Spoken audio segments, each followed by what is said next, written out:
আপনি কিছু মনে না করলে মেজাজের ট্রেলারটা দেখেছেন, সবাই মিলে খুব হার্ড ওয়ার্ক করছে জায়গাটা আরও সুন্দর করার জন্য। বাবা মা ছাড়া তো একটা গল্প টেলই করতে পারি না আমরা। দুই একটা এক্সাম্পল দিয়ে আমরা কি করবো বলেন? একজন শিল্পীর হতাশা কিন্তু খুবই বাজে জিনিস। আপনি একটা প্রশ্ন করেন না, বলেন না প্লিজ। বড় বড় যারা আর্টিস্ট, যারা কিন্তু ক্যারেক্টার করছে আপনাদের মতো যারা, তাদের কারণে যারা ছোটোখাটো যে আর্টিস্টগুলো তাদের পারিশ্রমিক নিয়ে সমস্যা হয়, অনেকে চরিত্র কাটছাট হয়ে যায়, এই বিষয়গুলো আসলে ইন্ডাস্ট্রির জন্য কি আসলে ভালো না খারাপ কি? এই বিষয়টা আপনার কাছে মনে হয় কতটুকু অথেন্টিক, বা এই লাইনটার জন্য আপনি কতটুকু রিসার্চ করেছেন যে না this is legal and this is right? এই যে প্রসেসটা এখন হচ্ছে, আপনি যেটা বললেন, যদি এটা হয় ডেফিনেটলি এটা দুঃখজনক। আমার কাছে আপনার মানে আমি প্রশ্ন করতে চাই আপনার কাছে যে আপনার কাছে কি মনে হয় কতটুকু অথেন্টিক এবং কতটুকু আসলে আপনি রিয়েল রিসার্চ করেছেন? কারণ গল্পের প্রয়োজনে চরিত্রগুলো কাটছাট করা হচ্ছে। হ্যাঁ, আপনি কিছু মনে না করলে মেজাজের ট্রেলারটা দেখেছেন? হ্যাঁ, দেখেছি। আপনার কাছে মনে হইতে পারে কতগুলো আর্টিস্ট এখানে? না, এটা তো স্বস্তিদায়ক, আমি আবারও বলছি, কিন্তু বেশিরভাগ অ্যাবাউট 95% এগুলো করা হচ্ছে না ইন্ডাস্ট্রি। ভাইয়া এখন না বর্তমান সিচুয়েশন সব কিছু মিলিয়ে আমরা কিন্তু একটু অস্থির একটা সময় পার করছি না? এই সময়টার ভিতরে আমি মনে করি যে বিনোদন জগতে বা আমাদের এই, আমি বাকিটা বলতে পারবো না যেহেতু আমি যেই ফিল্ডে কাজ করছি আমি সেই ফিল্ডেই কথা বলতে পারবো, সেই জায়গা থেকে সবাই মিলে খুব হার্ড ওয়ার্ক করছে জায়গাটা আরও সুন্দর করার জন্য।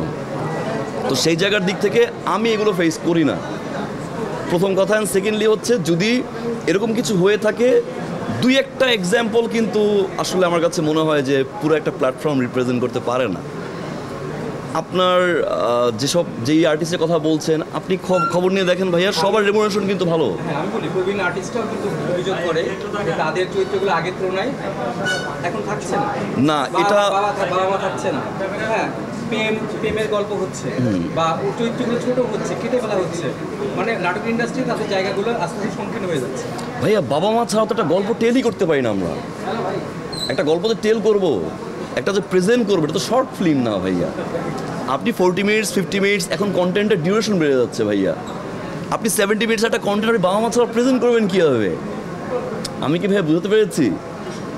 আপনার জায়গা থেকে ভাইয়া আমি যেটা বিলিভ করি, আপনি আপনার জায়গা থেকে ভাইয়ের ক্যারেক্টার হোক, বোনের ক্যারেক্টার হোক, যে কোনো ধরনের ক্যারেক্টার হোক না কেন, কমফোর্ট হতে হবে ভাইয়া। আপনি যদি সেটে এসে প্যারা দেন, আপনাকে দিয়ে যদি একটা ডিরেক্টর যে কোনো একটা ক্যারেক্টার প্লে করার জন্য কমফোর্ট ফিল না করে, ভাইয়া সে তার জায়গা থেকে সেকেন্ড টাইমে তাকে নিয়ে কাজ করবে? এখন এই মোমেন্টে যদি কাজটা না করে আপনি যদি বলেন আমাকে নেওয়া হচ্ছে না, এই ব্লেমটা কি আসলেই অ্যাকুইজিশনটা আসলেই আপনার কাছে মনে হয় রাইট? ডেফিনেটলি এখন আমাদের জায়গাটা আরও বড় হচ্ছে, সামনে আরও বড় হবে ইনশাল্লাহ। সেই জায়গাটাতে আমরা কাজ করছি সবাই মিলে। যদি এরকম কোনো সিচুয়েশন হয়, সেটা যদি রেগুলার হয়, সবার সেটে হয়, তখন সেটা নিয়ে আমরা কথা বলতে পারি। দুই একটা এক্সাম্পল দিয়ে আমরা কী করবো বলেন? যারা হতাশাগ্রস্ত অনেক শিল্পীরা রয়েছে, জি, যারা অনেক বলছে আমাদের কাজ নেই, বেকার, অনেক এরকম, এই রিসেন্টলি কিন্তু এইগুলো ইস্যু এসেছে। জি, এই বিষয়গুলো আপনার মানে কি উপলব্ধিটা কি? ডেফিনেটলি আমি চাই সবাই মিলে এগিয়ে আসা। একজন শিল্পীর হতাশা কিন্তু খুবই বাজে জিনিস। আমি চাই না যে আসলে এরকম কোনো সিচুয়েশন কেউ ফেস করুক। আমি আমার টিম বলেন বা আমার ইন্ডাস্ট্রির সবাই বলেন, সবার এগিয়ে আসা উচিত। যদি এরকম কোনো সিচুয়েশন হয়, চোখে পড়ে, ডেফিনেটলি আমার মনে হয় যে কাজ করা উচিত।